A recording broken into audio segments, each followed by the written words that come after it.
I always say in mental health, the beginning place is what we call self-awareness. Yes. Being self-aware is very important.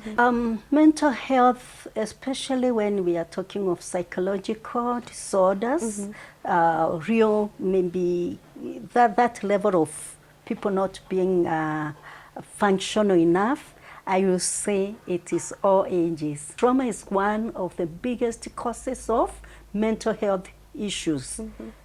Negatively. Yes. Because when you're traumatized, you're always on the edge, you don't want to go to work, you're fearing. Some people just get into a stupor. What you tell your workers as a supervisor will affect them for eternity.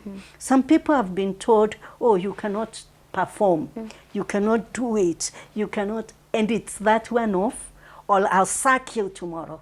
Those threats get into their head, and the persons, most of the times, they'll sack themselves even before. Yeah, true. They just quit and they leave. But for those who cannot, they don't have options. They stay there, but so scared, so traumatized, and with the trauma, creativity is at zero.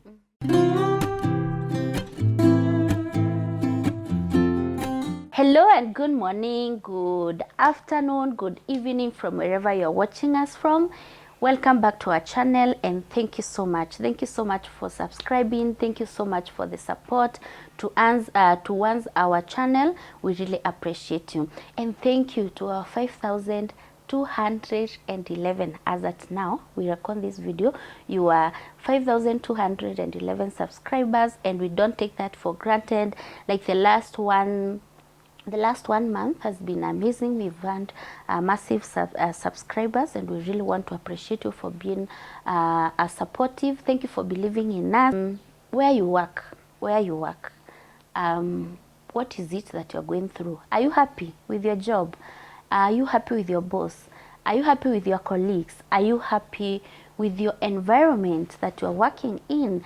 Are you happy with actually what you are doing? Whether it's camera work, it's your office work, it's research, whatever it is that you do within your work, or you're selling a shop. Are you happy? This is what we are talking about today, about mental health at workplace. So without so much explanation, allow me to invite Ruth so that we are able to have this conversation, and I hope and pray that it's going to be of so much help to you. So karibu sana mwalimu. Allow me, I don't know whether to call you mwalimu, counselor, you know. Asante sana, all of them are okay. Yeah. I am happy that you invited me in this sharing. I get excited to really share the knowledge because the knowledge is very important. There are many people who are suffering, but they really even don't know they are suffering. Yes. They think it's just a normal conflict. But let me introduce myself. My name is Ruth Kiriamana. I am a counselor. I've practiced over almost 25 years now. I have done 23 years in the university and coming also from social work background and the Christian background. I've interacted with the different working places and different people who do very different things in life, and all of them culminate to what we call work, because really work is not just a job. Yes. A job, maybe it's where you are paid, but workplace is whatever we do for a living. So sometimes we are paid, sometimes we are not paid. But I know almost everybody in this life do some work. The question is, are you contented? Are you happy, as you asked, with what you're doing on day-to-day basis? How is that affecting, or yes, how is it affecting your mental health? Yes. As you said, yes, mental health is a general term that we use to describe our mental, cognitive, behavioral ways of acting and reacting to situations. And so really, when we are thinking mental health, it's a big thing. Yeah. And especially mental health at workplace, not at job place, at workplace. Because there is the mom who is a stay-home mother. She's only taking care of her children. At home. But think of what she does from morning to evening. Yes. In fact, for me, I respect those ladies because the work is immense. And she's not paid directly, but it's a work. It's what she's doing. So that's how we look at it, at workplace and mental health. Awesome, amazing. Today we are talking about mental health at work. So where do we start? Maybe by saying what mental health is, according to WHO, World Health Organization, they talk of mental health being the ability to be able to discover your own abilities to work, your own abilities to be productive, and whatever you're doing is fruitful enough to give you some satisfaction, and you're able to take care of the other person and even the community at large. Sometimes you look at mental health like, so long as niko na afya njema. But you see, being healthy, like I have afya njema, I am okay, I'm not sick, it's not everything. Yes. Mental health has to touch with my ability to be productive, my ability to realize my full potential or what I am able and capable of doing. And then also now, who is it impacting? Because there are many people who have, maybe at workplace, they work, yes. They do something for a living, but for whose benefit? If it's only benefiting me, we will say that's not, that doesn't qualify as good mental health. Because maybe you're doing something that is hurting the other person and hurting the community. Psychologically, you won't have the peace. You will be disturbed. You will feel guilty. And you feel, yes, I did this and I got this amount of money. But so what? There are those others who work so hard, but they work for themselves again by just maybe amassing everything for themselves. That's not good mental health. Mental health flows from you, the person, to the community around you and beyond. Globally, because what you do here impacts someone somewhere else. Wow, amazing, amazing. I love the productivity, a productivity bit where everything you do has to be productive. And I think we can start there by me asking, so I'm working for this organization or for this company. At what point do you say this person is doing very well or this person is not doing well? Okay, very well asked. I think every organization has its own parameters. They have a job description to start with. They have something that they have said you fulfill 1, 2, 3, 4, 5. Once you get to 3, they'll say maybe you are performing at a minimum. If you get to 5, you're good. You're acting okay. But if you're going beyond 5 to 6, 7, you are excellent. So there are those measurables, the things, there are targets that are set, and you can say, I am performing well according to this. But then the question is, a majority of the, especially Kenyan community, because we are recording this from Kenya, are just working in Juakali, where there is no job description. Where there is nothing to measure how much trained, how much business you made. Maybe you stayed there the whole day and you never even sold an item. Does it mean you didn't work that day? You worked. You went out, you stayed the whole day, but no customer came. So how does that translate to your mental health? If that's non-productivity continues for a long while, will you keep waking up, going to the same job. And so those are the issues of workplace mental health that we would focus on and ask ourselves, how does what you do impact on your thought processes? Yes. Wow, interesting. Yeah. Interesting. How does what you do impact, or what impact does it have in your thought processing?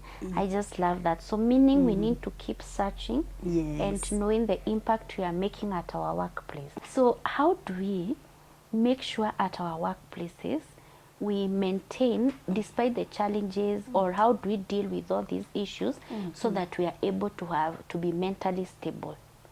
The important thing is to really assess yourself and know yourself. I always say in mental health, the beginning place is what we call self-awareness. Yes. Being self-aware is very important because actually there is somebody, as I said, of a house help or a stay-home mother Yes. who is very contented on how she's living her life, the impact she's making, though it's not bringing in money. Yes. So what I want to say is be self-aware, understand yourself. What is it that makes you feel fulfilled? What is it that makes you feel you are at the right place and you're doing what you're supposed to be doing at that time in season? Because also job places keep on changing. Yes. We are not at the same level. Like the stay-home mother, how long can she stay there? At home, It's yeah. until the children are going to school. That's maximum. But if she continues to stay there for the longest, then she's not fulfilled. What about the Juakali person who is not earning much and they are staying in the same job? They become stagnant. They become now, they look for something to keep them busy. What are some of these things that they look for? Sometimes it's drugs. When somebody starts drugs, alcohol, mogoka, mira, we have seen so much on the media on these of late. Yes. It's a drug that keeps you busy and you feel like you're comfortable with the way you're using your time. But productivity-wise, is there so much that you're doing? So people look for alternatives to fulfill this same need of feeling I am okay, but they are not okay mentally. So I would want to maybe say a few things that help us to know whether one is comfortable, or the triggers. Yes. What is it that triggers a lot of this toxism and all that? Yes. One of the issues at workplace is when you're employed, were you given the parameters to work with? Do you have a job description? If it's there, is your boss following up to see that you've fulfilled this? Sometimes I have worked in the longest. I am one of those people who are very consistent. I've worked only in 2 full-time jobs. But I remember the first job I went, I was told, write your own job description. So how do I write my own job description? Yes. I was a young girl from the university, vibrant, wanting to do everything. At the end of the day, by the time I was leaving that institution, I had created positions of 5 other people without knowing. It's until when I left and this place was looking for somebody, when they realized, hiya, this lady has been doing so much. Yes. Because they needed now 5 people to fill. Replace what you were doing. Yes. Yes. So for me, I feel sometimes when the job is not clear, what you're supposed to do, you can overwork yourself, and you suffer what we call burnout in counseling. Burnout, you feel you're fatigued. You try to wake up to go to your workplace and you don't feel like you want to go. Yes. Because you're so overworked. You're not excited to go to the workplace. And if you continue with burnout for a long time, most likely your mind will not be productive. You stagnate at that point, and you'll be very irritable with your colleagues. Yes. Your boss will be calling and then the best thing you can do is shout Yeah. or even say something. So it's not that you're doing the wrong job or the job is not appropriate for you, but it's because you are suffering from burnout. You've been overworked.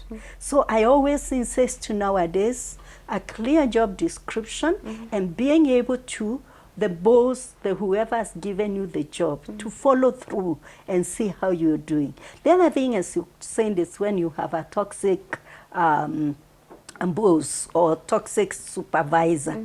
And some of them, as we saw with maybe I can mention this, the Kericho tea farms. You have a supervisor who is sexually taking advantage of the ladies who are either picking tea for you to be admitted in this job. It's a very small, casual job, but then you have to give too much to get to do it. By the time this lady is deciding to do this, her mind, her mental health is already affected. And so they suffer a lot of trauma. Trauma is one of the biggest causes of mental health issues. Negatively, because when you're traumatized, you're always on the edge, you don't want to go to work, you're fearing. Some people just get into a stupor, a situation where they cannot mobilize for themselves to do something. And then the community now starts saying, yes, so-and-so has become so lazy, so-and-so has become this and that. But it's because of what they are going through at the workplace. So it's very important for the supervisors to really be able to agree with themselves that they want people to work and to work in a good environment that is not affecting them. The other thing maybe with the supervisors is, are they also overworked? Are they trained to supervise what they're supervising? Because sometimes you have a supervisor who don't understand completely what he's supervising. Yes. So you can imagine having such a supervisor, you know more than they do. And they want to prove a point. So how do you prove a point with what you don't know? I always say, even for ladies, and ladies, Gen Zs, listen to me. You better know the jobs, the home chores, because when you employ the first maid, you will be in trouble because you don't know exactly what you're employing them to do. So you'll be on top of your head, thinking they're the ones who are not doing their job, but you also don't know how to do it. You expect her to produce maybe the product of KFC, while you yourself cannot make cook that. Yes. So it's very important for us to know what we are supervising, even at that level of household chores. Because if you don't know, you will push this girl too far, or this person is working for you, because we are talking about workplace. So wherever somebody does something, whether for money or not, it's their workplace. So that help with you as their supervisor. You as a supervisor need to understand and help them to grow in it. I've seen ladies who have been working in their homes and they have excelled so well. They have now become trainers. They have started their own schools, their training, meaning they met a very good boss who taught them, who encouraged them, who said the right things, and they grew. But we have also seen many others who have fallen along the way. So workplace is very critical. That's dealing with the boss. What you tell your workers as a supervisor will affect them for eternity. Some people have been told, oh, you cannot perform, you cannot do it, you cannot, and it's that one off, or I'll sack you tomorrow. If you do this, I'll sack you. Those threats get into their head, and the persons, most of the times, they'll sack themselves even before. They just quit and they leave. But for those who cannot, they don't have options. They stay there, but so scared, so traumatized, and with the trauma, creativity is at zero. So if you want a worker who is creative, you have instead of threatening, motivate, encourage, you know, work with them, show them how to. That way they'll be able to do it very well. And I think it's an important thing that supervisors take charge. But that's on the supervisor side. We have now the worker side. Yes, the us now we are working. How do you relate to your colleagues? Sometimes, or even to the people you are working for, sometimes you'll see a house help who is very good and thorough with their work, but they are over-organized. So where they washed, where they cleaned, you should not step. Should you step there, you'll see fire. you'll get the worst of their lives. So such a worker also is not cooperative. So know yourself, including your temperament. I think that's also another area we need to talk about. Because when you know you are a perfectionist and you're working for somebody, please don't demand perfection. Because even yourself, much as you are a perfectionist, only that you are so a bit organized and you spend more time doing what other people do in a short time, finish and go to other businesses. But because you are perfectionist and maybe you want every detail and you can see it, you take longer to do it. That's how I look at it. So you should not penalize the person who will come, run through, do the cooking, finish, leave some dirt here and there, and then after they have done everything, they come clean up and they come smiling. For you, you're so pissed off, but this person is so happy that at the end of the day, they are finished whatever was supposed to be finished. So understanding self is very important. But also there are people who have issues maybe at home and they bring them at work. So where we work is very important, that we need to be able to create an environment that is so welcoming to help whoever we are working with or for see the value that we are adding to their jobs. Amazing. This is an interesting conversation because these are things we see. Allow me to ask, at what point do I need help? At what point do you need help? The real help, maybe we need help at all points of our lives.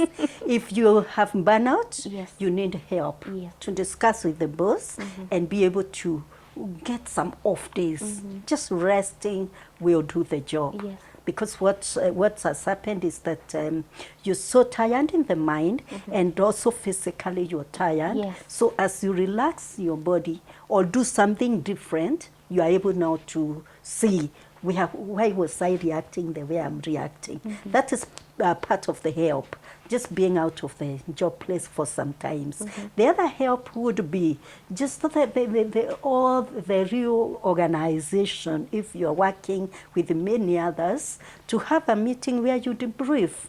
Where the boss says, now it's time to talk. What are we going through? What are the challenges? Maybe there are no finances to pay maybe for a month or two. And people are feeling like it's too heavy on us. Call them, talk to them, because you are not closing the institution anyway. And people keep on coming, but very irritable, very tired, because they have not been remunerated as they should. Now, the real proper mental health help, you need to check what is it that I'm going through. Is it depression? Depression is where you stay like for 2 weeks, not feeling like waking up. You're so irritable. You are what we call on the edge. It's like something wrong is going to happen anytime. And you are low, you are sad, you have no appetite. You are either oversleeping or not sleeping. You have insomnia. And so when you realize even you have those suicidal thoughts are taking over. And I say, once in a while we are all suicidal. Even even Elijah said, God, what am I doing? Take me. I know. So that one time doesn't really mean that you are depressed. But when the thoughts of suicide are always in your mind, it's like, I wish I could die. I better die than go to this work. When you realize you're getting to that, call out depression. Go for either counseling or go even to a psychiatrist. But a counselor will be able to say, whether it's clinical or general, they're able to just diagnose and say it's depression. If it's so major, Yes. please go and see a psychiatrist or even a general doctor. In most places where we don't have such, a general doctor will be able to help. If it's what we call psychosomatos, magonjwa ya hapa na pale. Yes. Mara ni mugongo, ni chest, it's the voice that is gone. Yet somebody gets to work and they cannot speak completely. High level of trauma. Or we call them psychosomatos, those magonjwa ya hapa na pale. Please go to the doctor, explain, because you'll be helped. That's when you hear somebody has gone to the hospital and they say, please, hatuoni ugonjwa wowote, go and see the counselor. I love those hospitals because they are able to tell. But sometimes, like in the rural areas, it's very hard to deal with it. So people become chronically sick physically, because the body is trying to evade what is happening in the brain. So that's a big, big, big problem because you don't know how to help the person. With the psychosomatos, you need to listen to the person so carefully and see whether they are really sick physically or it is the pain they are going through, the stress. Then the other thing actually is that stress. How do you deal with the stress? Some people internalize stress. When you internalize too much stress, what does it do to you? You become it becomes now another problem.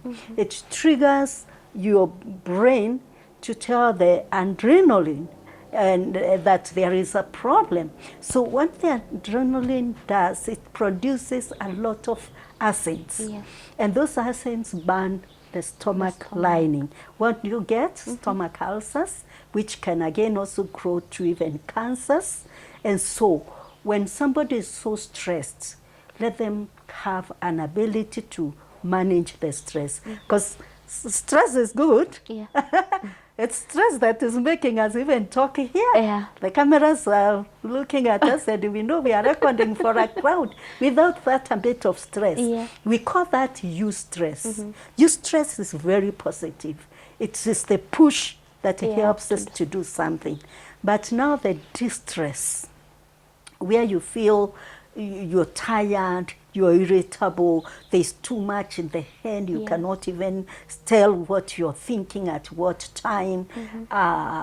You feel like your body even is not able to go do anything. It is time to do something about stress, because stress is the mother to all these major diseases. You could be even stressed about your own health issues. Maybe you've been told you have this challenge and it gets into the head. So how do we manage stress? The best antidote, by the way, it's very free. Exercise. Exercise is very good. It actually produces what some of even the stress hormones that are replaced when you get medication produce. So exercising is very important. Like walking, running. Walking, running. If you do gym, it's okay. But there's a lot that you can do even in the house. And the measure of exercise mostly is until you sweat. If you've not sweat, stress hormones they have not come out of the body. So until you sweat, it could be 30 minutes, it could be 1 hour, whatever you can do until you are able to sweat. So exercise is very good, but also there is what we call the social support. The good thing with the social support, which sometimes for older people it was very okay, but for the newer generations who are more into media, into talking to the gadgets, that doesn't remove the stress. How does social support function? You're able to debrief. You're able to talk to the other person and they tell you, hey, you're not looking good. So what is it that is, even in most of the communities now, they use the word stress. What is it that is stressing you? Yeah. And as they ask, you start reflecting and know what is stressing you, and you can deal with it. The other thing is sometimes the social support also can instrumentally help you. Like it's money you don't have, and the colleagues can look at you and say, oh, so and so is going through this, and it's a small problem, we can help her to go through, and they support you, they contribute, they visit with you. I love the visits. Yeah, they true. visit with you, and as you share there, you may not even talk about what is disturbing you, but somehow there's a way to lift up. Therapy. It's a very good therapy. So the closing in of stress is the greatest disservice. If you're able to share out, it works marvelous. Then the other thing that one can do to really deal with the workplace environment is being assertive. Just being able to tell this boss, where you've pushed me, it's beyond my ability. Maybe my job description says 1, 2, 3, 4, 5. These other things I'm not able to do because they are not within. Or some people also are denied work. So you wake up, you go to work, and because this person, maybe you are outdoing them, they don't want to be seen as they are not working. Exactly. They put you on a corner where you're doing nothing. It is more stressful than when maybe you're overworking. You'd rather overwork. You'd rather overwork or, than underwork, knowing that it's somebody who is curtailing your position or your abilities. So once you realize that, it's going to be really assertive enough to say, these are not my normal working conditions. How do you help me to get to where I should be? But also let me say, it reaches a time, if it's impossible and you feel like you lose it completely, please, just get yourself out of that situation. It's not the only job. You resign. You can resign when it's too much. And I think people have done it. The good thing is that human beings are not meant to just work in one institution or do the same thing. You can do so many things within your lifespan. I only talked about depression, but there are other mental health illnesses that will prevent one from being able to work. Because we have all people in the workplace, even schizophrenic people do a lot of good work. By the way, most of them are very wise. If they are not reached that stage of being on the streets and collecting papers, and also remember, all these illnesses have a spectrum. There's those who are on the low, the middle, and those who have really escalated to the highest levels, who cannot perform. So the workplace should be so able to understand the challenges, the mental health that the person is going through. And by saying this, I'm just thinking that it's good to disclose. If you are having a mental health issue, you better disclose. Because if you don't disclose, people will treat you the same. But if you disclose, people will know, oh, you have bipolar. This time you'll be very active. You'll be very happy because you're on the maniac side.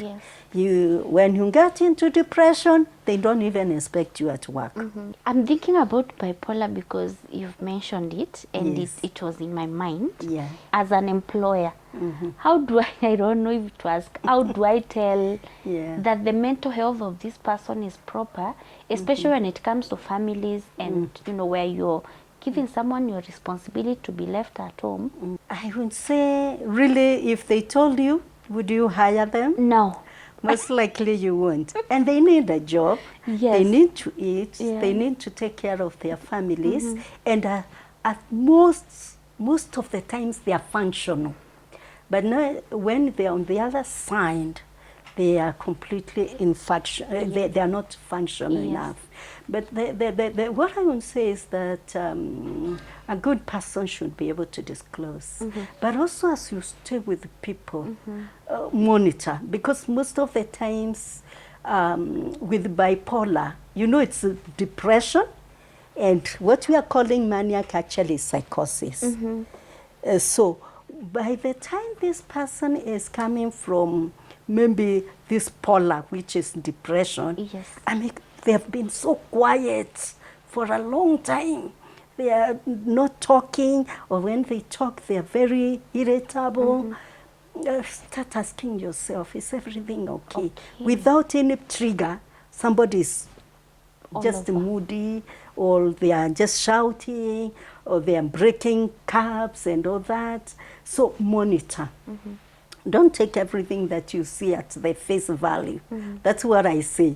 Just see, where is this person and where might they be going? Because much as we are not able to predict completely, you are able to say, so-and-so was very good when they came, but now they are changing. Except for these ones, like where you employ today, maybe from a bureau, and then somebody comes and does the whatever wrong thing they are to do immediately. For those that you stay with for a month, you can see the progression. Either they came at maniac, they were so active, so happy, singing around and all that, and then all of a sudden, whew, or they came when they were depressed and they're coming up, and you can tell the changes as they come. Yeah. Okay. Yeah. Interesting. I think the issue is we need to really be careful. Yeah. Does age matter when it comes to mental health, work, let's say work stress and work depression?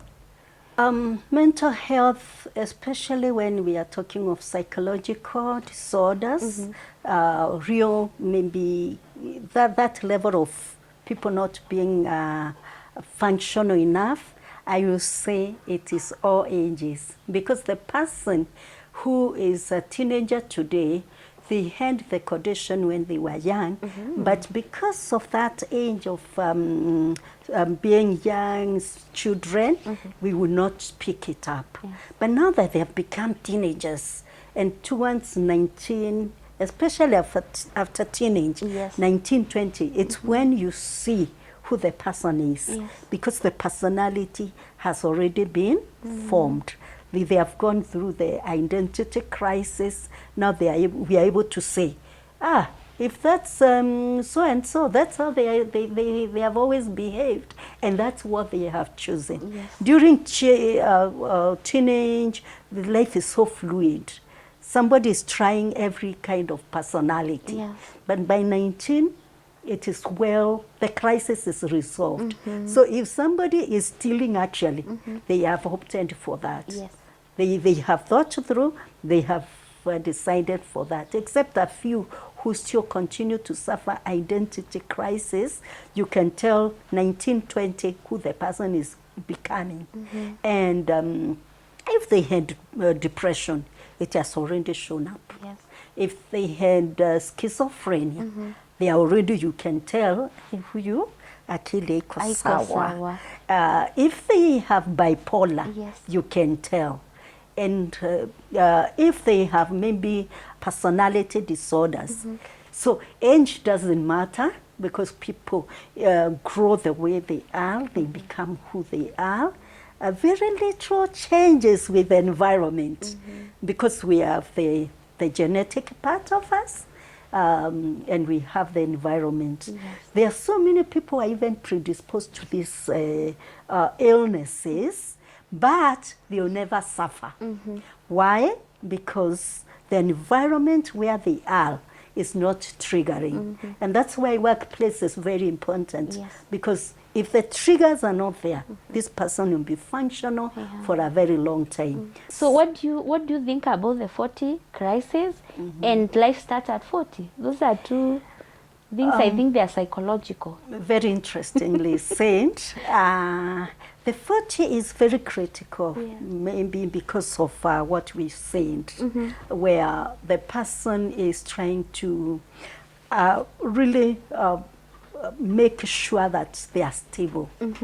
So when we say life actually starts at 40, sometimes it's not in the physical realm. It is like you start now going downhill.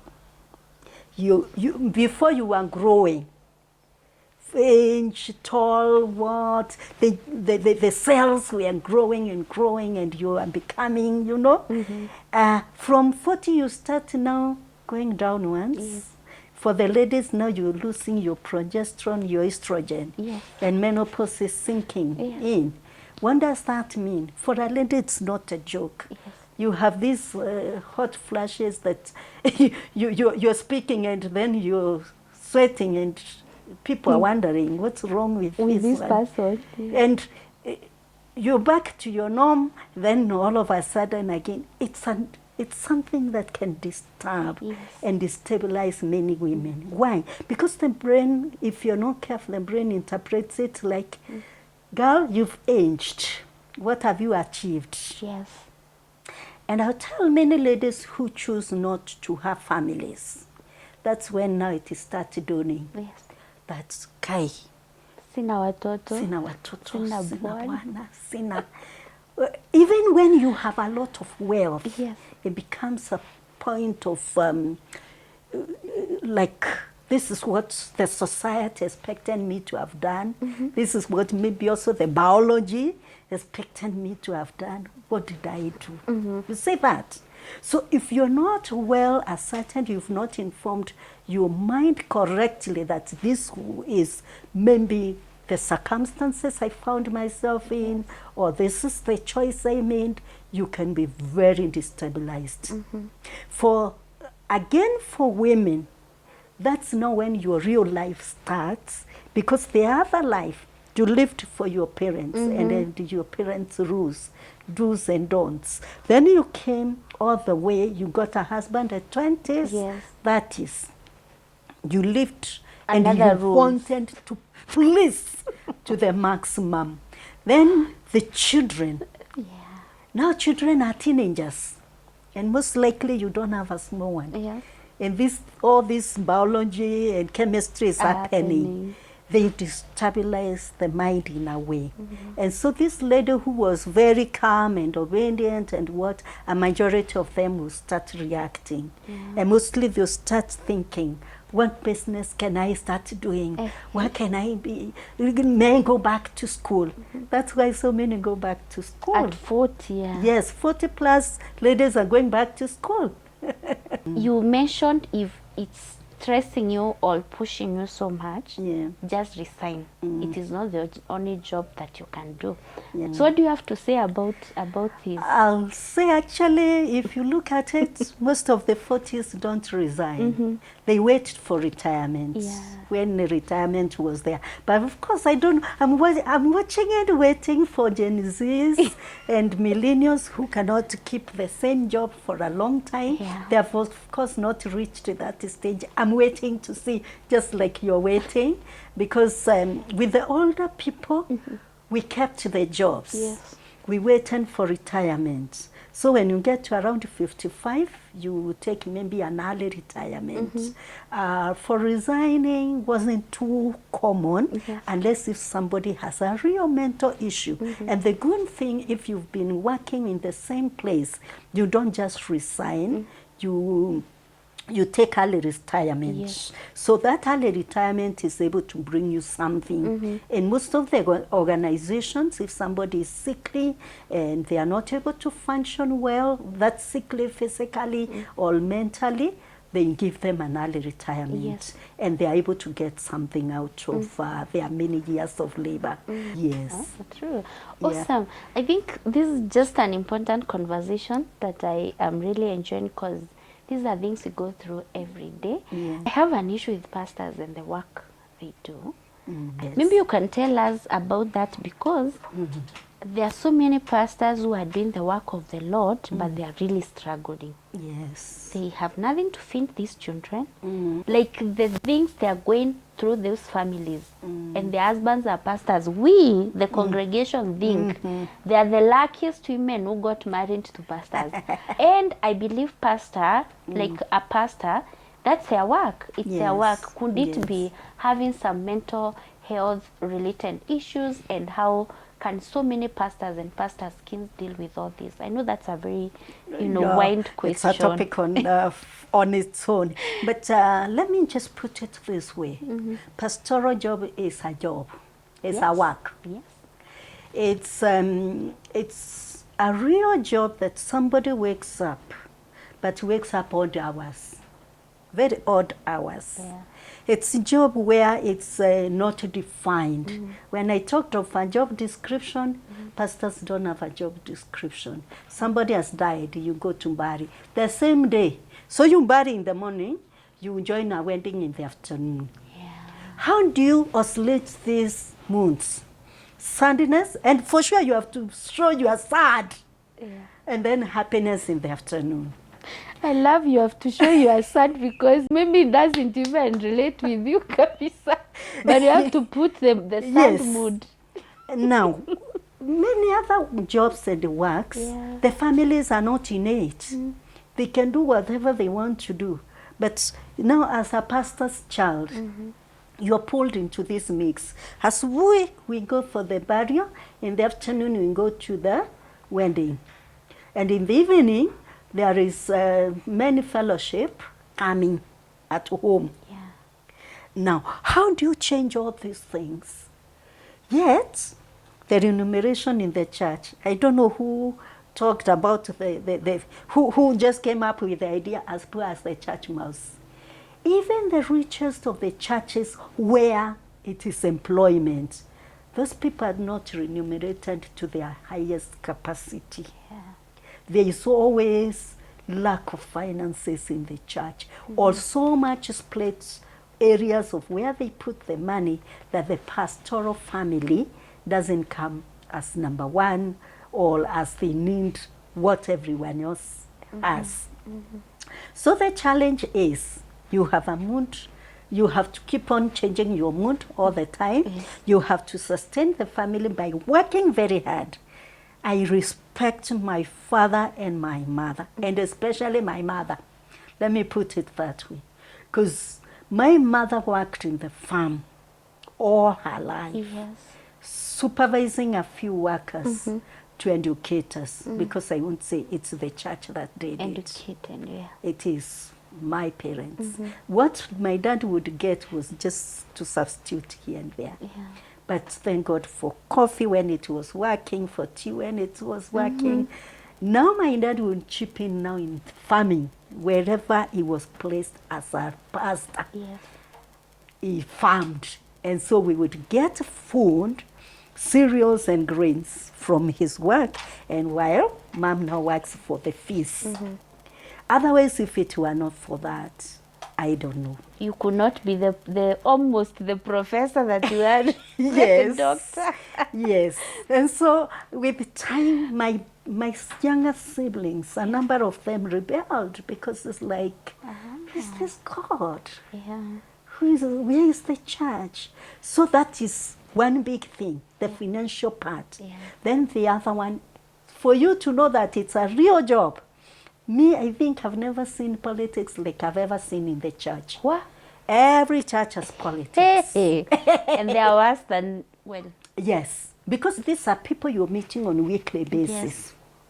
You're meeting them Sunday, Wednesday, or Thursday, and then it's continuous. Yeah. And there's no way this pastor will run away. There's no way this pastor's family will not go, because really, it's my calling. Now, because of that, the pastor himself could be so dissatisfied with the way he's working, but it's calling, so they have no excuse.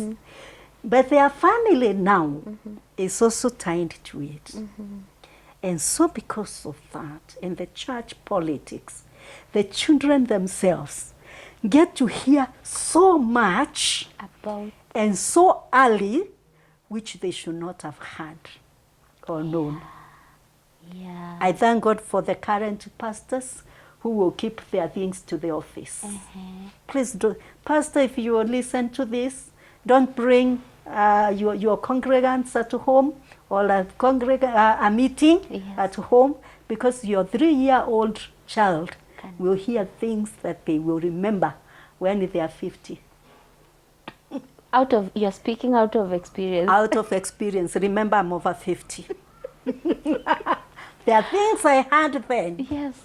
And you know, when this person is discussed, and you have the memory, those are the memories you grow with.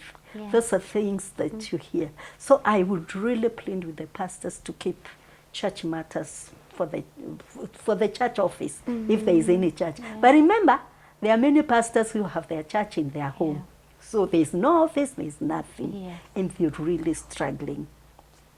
So that's the other thing. So there's finances, there is the lack of confidentiality. The pastor's kid is brought up by the congregants. Everybody has a right to ask you, why did you dress like this? Yes. Why don't know this Bible verse? Why don't you understand? They expect it's They automatic expect to you, behave in and a at certain whichever age, to know all the memory verses and everything in the Bible, and you're the small pastor. If he's not there, can I tell you, my first church plant, I was class 5. Nice. And I've never become a pastor. I know, up to date, you are To not date. a pastor. But my first church plant, my own dad said, Ruth, and so and so and so and so, go and start the church. Now, what did that do to me as a pastor's kid? Me alone, because no one else it happened to, they denied me the opportunity to become a child. So I'm always with the people who are older than me. So it pushes you to a place where you're really different from others. But is this wrong? I will say 100 times no. Once you understand the calling of the pastor, no matter what you go through, if you have an understanding, you understand it, you roll with it. Because there is even somebody whose father is working in the mortuary. True. Isn't it a job? It is. It's a job. Yeah. They are working there. There's somebody who is a CID. You see them maybe once in sijui how long, because they are always undercover. Undercover. They are not never seen. This whosoever, he is the lecturer. So for me, I take it, it's a job which they are called to do, or they felt they need to do, and since it's their line, you as the family, you respect it and you live with it. If they are remunerated, well and good. If they are not, what really helped me is, or what I'm using to help pastors' children, is not to look at the congregation as the provider, but look at where would my father have been were it he never went into ministry. What degrees does he have? Maybe he's a Form 4 leaver. Where are most of the Form 4 leavers at? I'll look at that. If he has 3 masters and he's not being remunerated, I'll say, Pastor, you're not helping yourself. You know, preach and go teach. Why are we having so many pastors who are manipulating people to give Because money? they don't want to work. Exactly. I told you my mother and my father. Yes. Si pesa ya kanisa.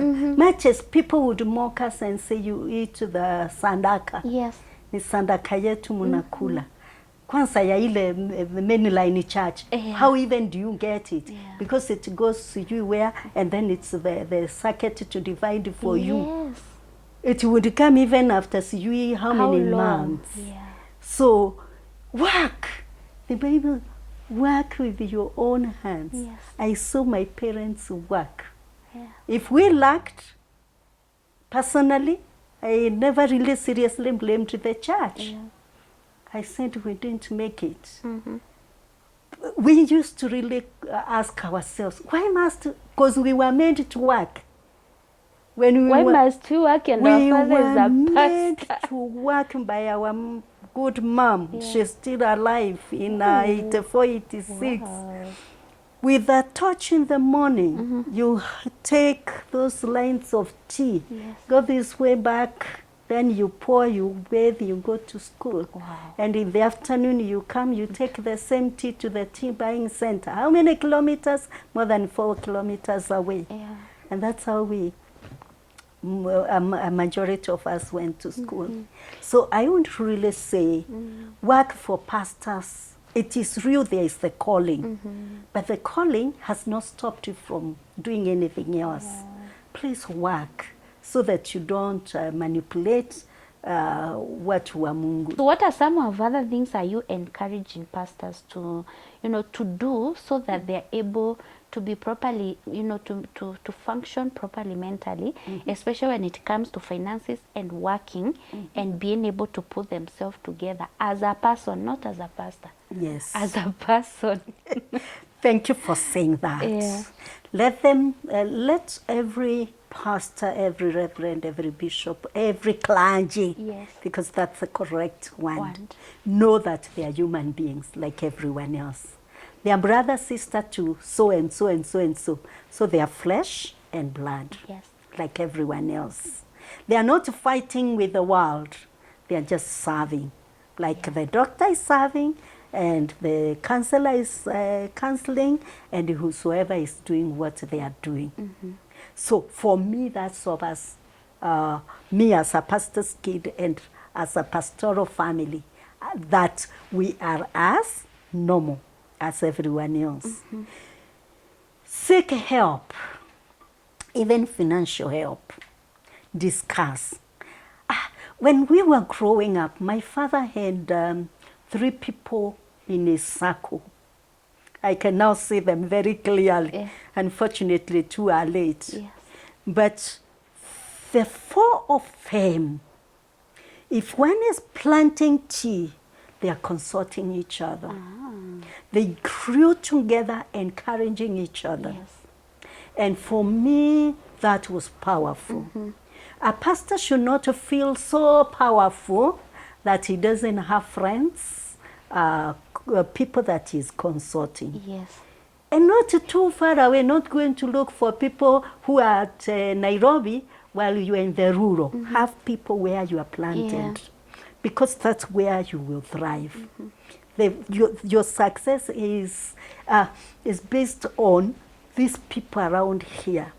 If it's a shop you've started, it's the people around who will come and buy. Yeah. So be a normal citizen, be a normal person. Don't elevate yourself to a level that even God is wondering, is it for me or for your glory? Yeah. If we remove that kind of thinking that I'm superior because I am a pastor and we are serving at the same level like everyone else, that will help us to be more human. So we are vulnerable. A pastor puts himself in a compromising state. Yeah. And he thinks he wants to sexually sin.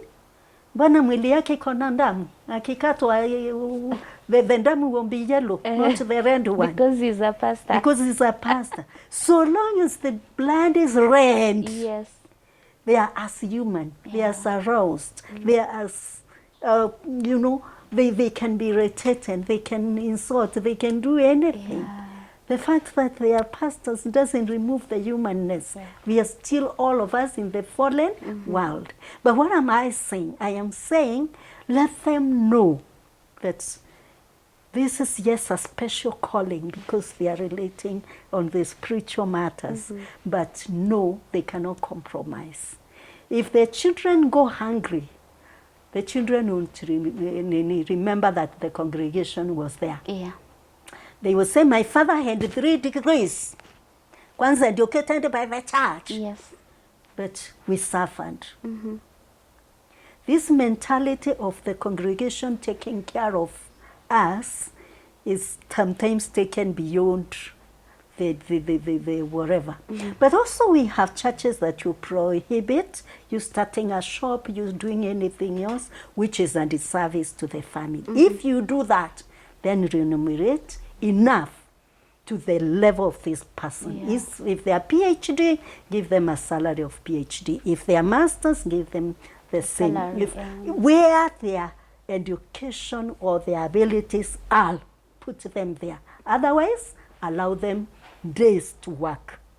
Because if you don't do that, they are going to steal. They are going to manipulate. Yes. They are going to take advantage of other people. And to me, that is the way to go for pastors. I will tell you for free, even in the pastoral ministry, there is 1% of people who are schizophrenic. Yes. You know what schizophrenia is? Ni Yes. wazimu. Wazimu, literally. Yes. Yeah. 1% because it is a world thing. For depression, when we say 4% of every population has depression Yes. in Kenya. In Kenya, yes. Mtoto wa mchungaji Is one of them. is one of them because it is a percentage. The statistics don't cheat. Yeah. But in the church, what do you want? Demon. Yeah. Exorcism. My friend, meet us as pastors kid. Tumeambiwa tuko na mandemons. I know. Wako na Especially demon ya because of- kuongea sana. Wako na demon ya kukataa kusalimia washirika. Rebellious. Not really. Maybe this child is going through something. Yeah. They're in some stressful situation. And then, what do you do? It's branded. Yeah. It is demon. It's demon. This idea of also demonizing everything, please, Kenyans, let's stop it. Yes. There are things that the devil is credited for that he has not done at all, at all, at all. Like, you know, your child, Tunaekelea shetani. yeah, has been vulnerable for substance use.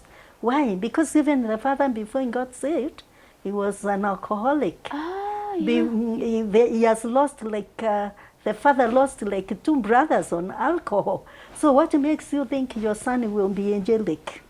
because you're a pastor and No way! It runs in the in the family. family. And so it is you just encouraging them, challenging them, and telling them, if you start, that's it. Yeah. We'll take you to rehab, we'll take care of you.